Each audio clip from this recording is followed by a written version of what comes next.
History is full of fake deaths and reappearances of people long thought dead, but there are also a small number of people who did most likely die, but become the center of theories that claim they live. This list looks at 10 of the most well-known deaths that have fueled the fires in the minds of conspiracy theorists.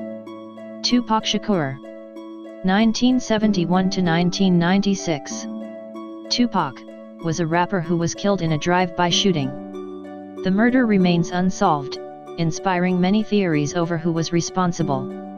In addition, many fans insisted that Tupac was still alive. The rumors were partly fueled by Tupac's release of 8 albums in the decade after his death. In a strange coincidence, the first of those albums included the song Blasphemy, on which Tupac raps brothers getting shot and coming back resurrected. 9. Andy Kaufman, 1949 to 1984. The offbeat comedian, best known for playing Lotka on the TV series Taxi, died from lung cancer at age 35. Partly because he had kept his illness a secret almost until the day he died, many fans thought the death announcement had been staged as an elaborate prank.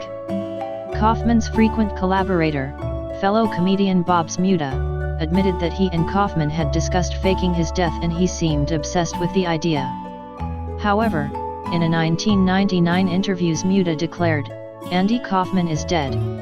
Elvis Presley, 1935 to 1977. There have been thousands of sightings of the king since his death.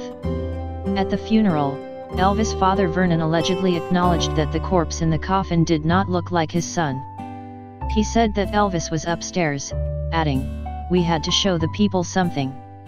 Presley was also said to have been fascinated with the Passover plot by Hugh Schoenfield, who speculated that Jesus' resurrection was faked with a drug that temporarily made him appear dead.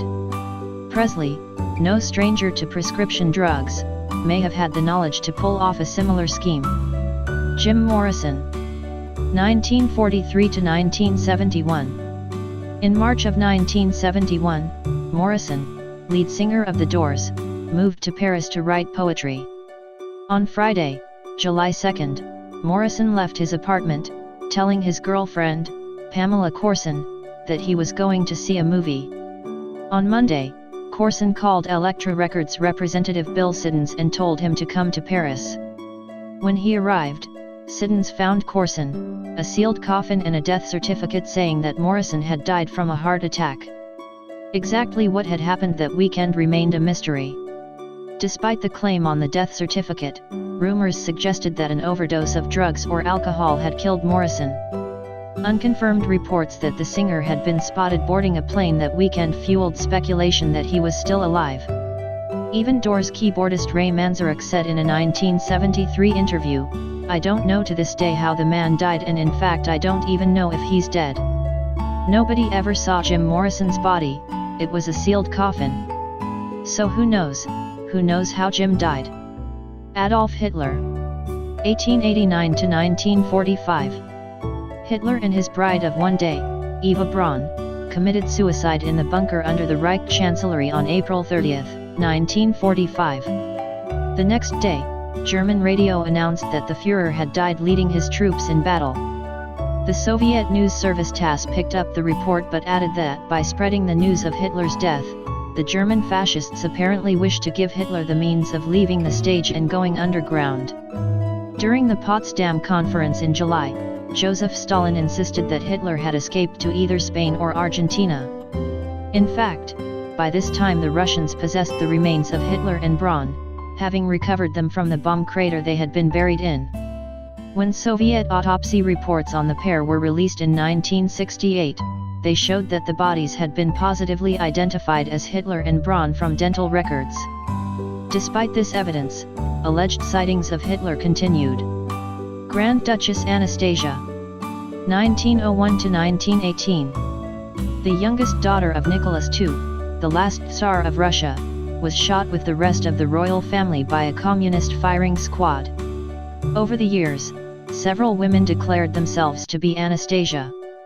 The most famous was Anna Anderson, who began making her claims after being rescued from a Berlin canal in 1920. She later lost a lawsuit in which she sought to be recognized as a Romanov heir, married Jack Manahan and settled in Virginia, where she died in 1984. A decade after her death, DNA testing established that Anna Anderson Manahan was not related to the Romanoffs but instead came from a Polish family, the Shanzowskis, as her detractors had long claimed. Jesse James, 1847–1882.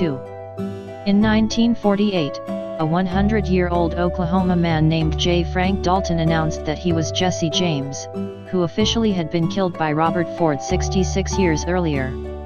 Dalton convinced writer Robert Ruark and Rudy Turley, an acknowledged expert on James, of his claims. The man allegedly killed in James' stead was another outlaw, Charlie Bigelow. Reportedly, when James' mother was first shown the body of the man Ford had shot, she blurted out, "No, gentlemen, that is not my son." However, in 1995, the body buried in Jesse James' grave was exhumed for DNA testing. The results confirmed that it was the famed outlaw Alexander I. 1777–1825. Towards the end of his reign, the Russian Tsar expressed to his family and close friends a desire to give up his throne.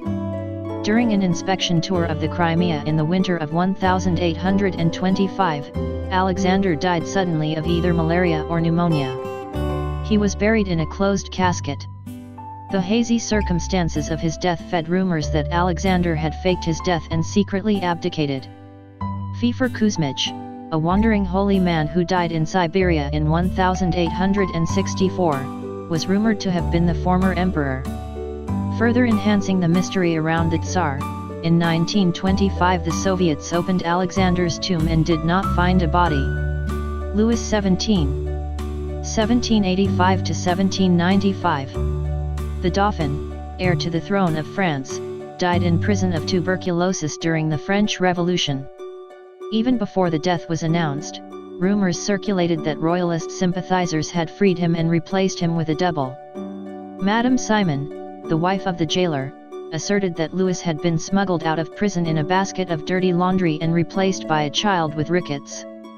Eventually, over 100 royal pretenders claimed his identity, a situation Mark Twain satirized in the Duke and Dolphin sections of Huckleberry Finn. Subscribe for more updates.